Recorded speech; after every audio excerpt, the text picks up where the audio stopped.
Hello folks, it's Typhoon Carter here, and today you're probably wondering what's today's video about. Well, if you've seen the title of the video, it's basically me talking about why our favorite UUBL Titan Staraptor has fallen down, or it's fallen off the face of the earth right before Home arrives for underuse and all that stuff. What happened to it? Well, first of all, Staraptor kind of started off the generation with a bang, right? A lot of people used it, it was a pretty good mon, it seemed like a legitimate UU mainstay. So I figured, why don't we take a trip down memory lane and kind of work our way through and kind of see how did this all happen. Staraptor has a lot of great traits, for starters, right? It's got like it's got a base 100 speed, which is pretty good for UU standards, right? And it also has a very high base attack power, and it's got great ability in Reckless, which boosts the damage of its attacks by specifically recoil moves by a solid 1.2%. So this means it's stab, double edge, stab, brave bird, all hit really hard. Base 120 attack, that's no joke. And its HP stat is high enough that it can use Final Gambit. If you want it to anyways.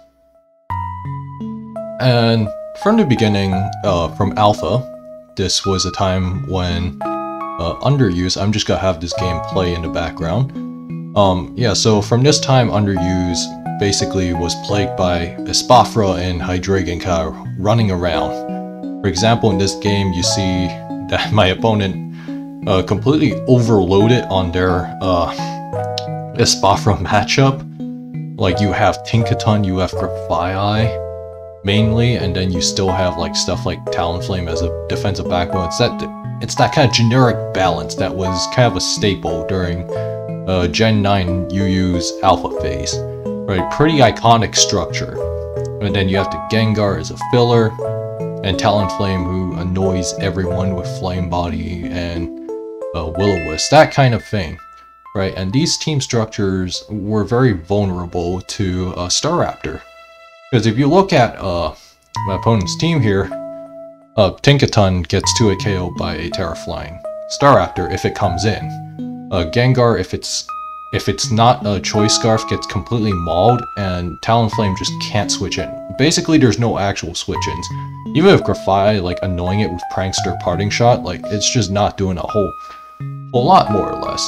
And I'm just gonna speed this up, but what I'm saying here is that a lot of these teams, they over-prepare for certain metagame threats, and this opened the door for other threats to kind of make their way through, namely Staraptor and stuff like Gallade. Oh, and of course, who can forget Azumarill? Yeah, this tier was sure a fun time, to say the least. And you can kind of see how like these broken elements kind of warped team building in such a way that allowed certain threats like Staraptor to shine particularly well. Even with like rain into account, because like you also, yeah, that's why like the Gastrodon's there, like just to have a soft rain check. And this was before people actually really properly optimized their rain teams and whatnot, so, you know, stuff like that. And then here, yeah, you might remember seeing this game. And then now, you know, we're in January, I think, yeah, so I think Baxcalibur, Hydreigon, Espathra all got banned. And then you have, like, these team structures, like, people are slowly starting to run more defensive backbones, such as, like, my opponent TSR here running some Tyranitar, you know, as like to keep Staraptor from outright spamming it. But even then, when you look at this, it's like, it's still very vulnerable to the Raptor. Like, Raptor can still spam Brave Bird pretty freely, so it was pretty easy to make like a game plan around Staraptor just destroying, and then, you know, Sandy Shock's big threat. So that's a topic for another day, but you know, like you had, and then like, you know, you could kind of getting Staraptor into the game, not asking a whole lot, right? And then like even this Quagsire, okay, yeah, I don't know why I close combated there, but I should honestly just like say screw it, we're gonna Boom Burst. But hey, you know, it is what it is. And then like, okay, yeah, this is like Gengar, like not really its best set in my opinion, but hey, that's not the main point of this video.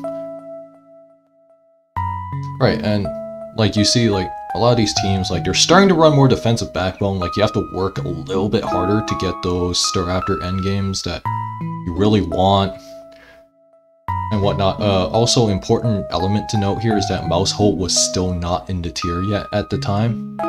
So that's something like just worth noting. That's like very noteworthy per se.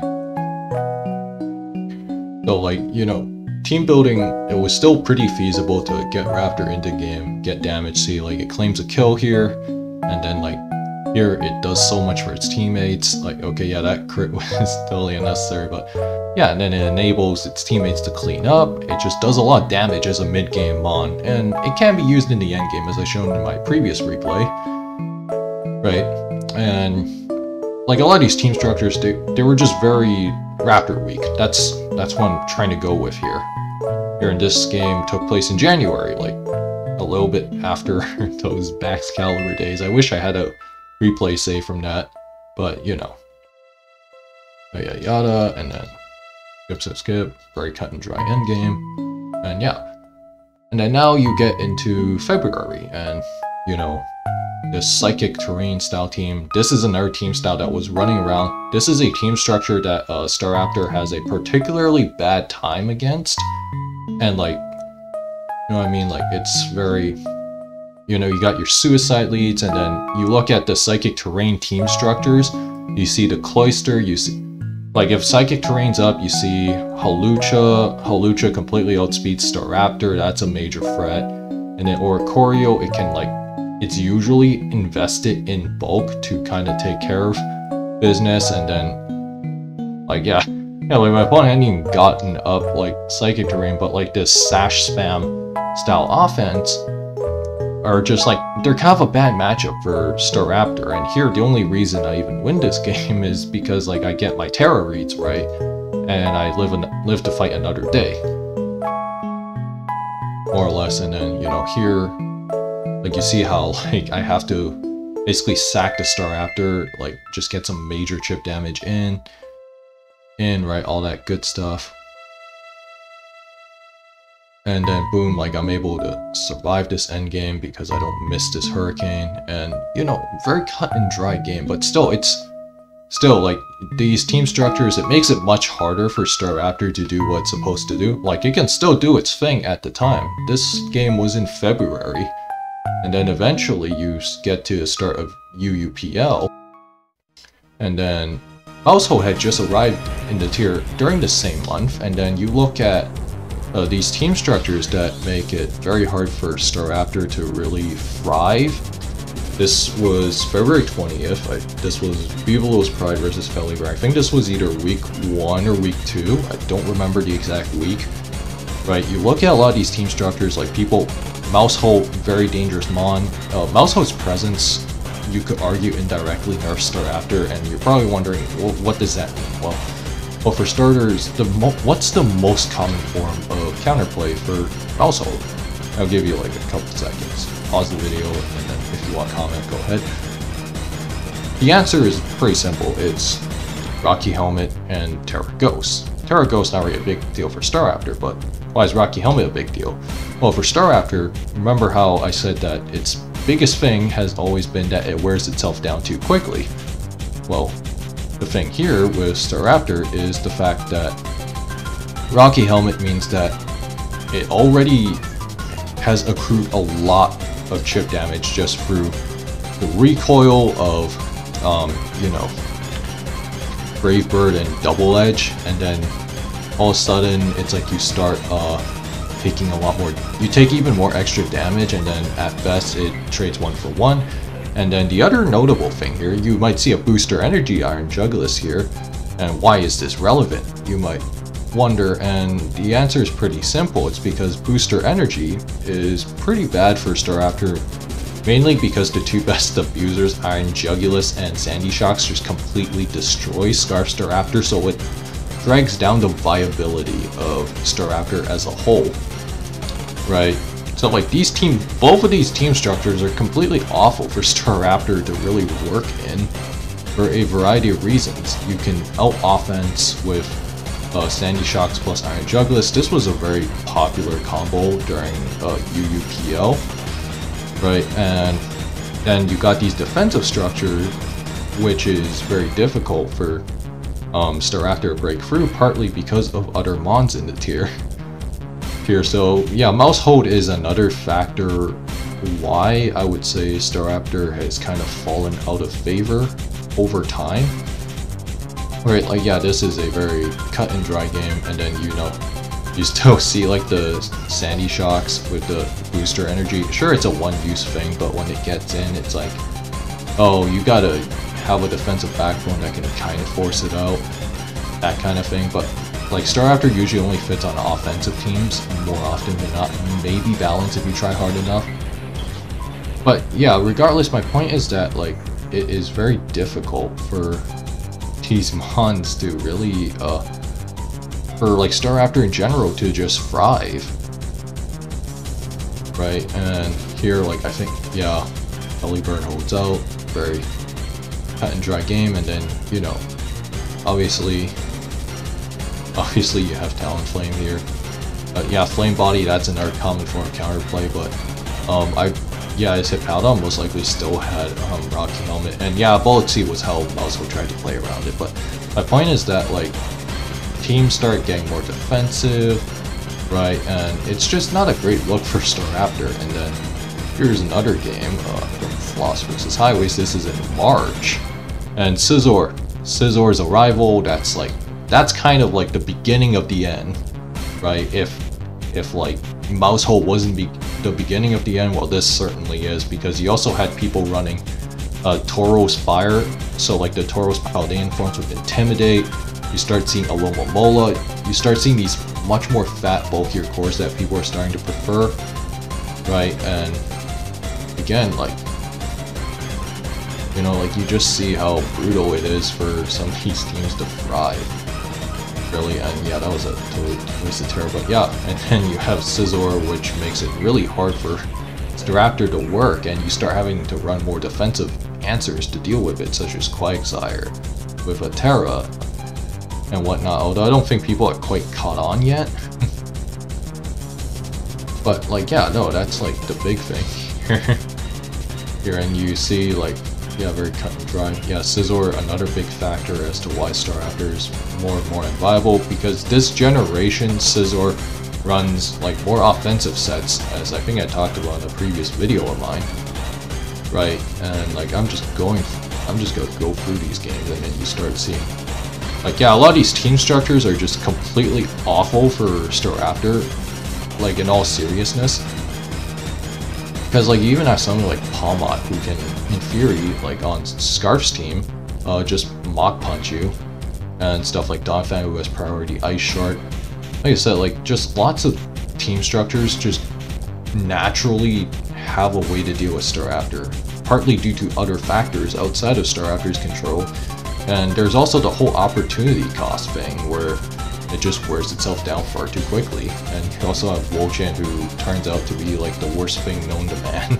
Yeah, people are still using the sub-leech or the leech tech sets, which is like nowadays considered like kind of a bad set, especially for the Wolchan here. But yeah, like, yeah, and then you have Palmot, who arguably is a better Scarfer.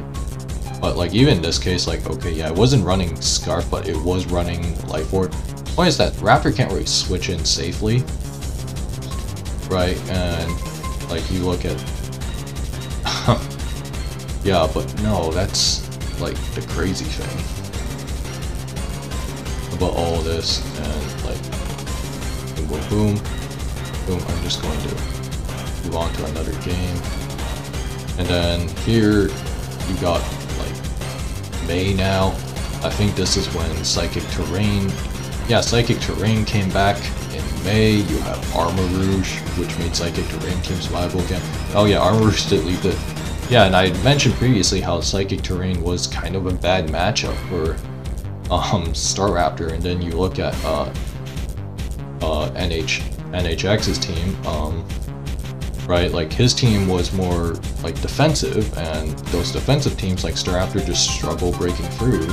It just wears itself down far too quickly, and then you have stuff like Cyclozar that could just annoy it, and Tyranitar start becoming more and more popular over time, because Tyranitar as a lead is generally pretty good against these these like Psychic Terrain teams, like just from lead, right? But yeah, no, like just team compositions in general just make it extremely difficult for Staraptor to fit onto these teams. I'm just kind of showing what was popular at the time, right?